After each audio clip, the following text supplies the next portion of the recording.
Sinyal Gubernur Jawa Barat Ridwan Kamil bakal disandingkan dengan calon presiden usungan PDI Perjuangan menguat.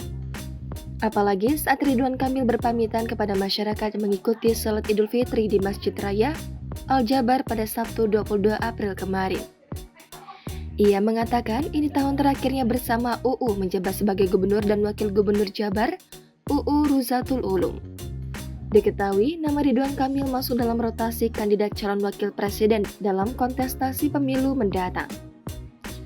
Bahkan dari survei LSI April 2023 ini, lsi.or.id, nama Ridwan Kamil berada di posisi teratas dari 7 kandidat lainnya.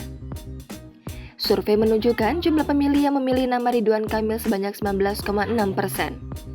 Jumlah pemilih Menteri Pariwisata dan Ekonomi Kreatif Sandiaga Salahuddin Uno sebanyak 18,9%. Dan urutan ketiga ada Menteri BUMN Erick Thohir ada 13%. Ridwan Kamil masuk prediksi Jokowi. Sebelumnya, Presiden Joko Widodo menyebut ada 7 nama sosok yang cocok jadi cawapres mendampingi Ganjar Pranowo. Termasuk Ridwan Kamil juga disebut cocok dampingi Ganjar Pranowo di pemilu mendatang.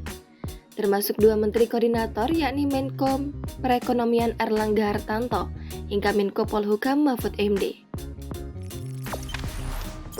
Jangan lupa subscribe, share, komen, dan like ya!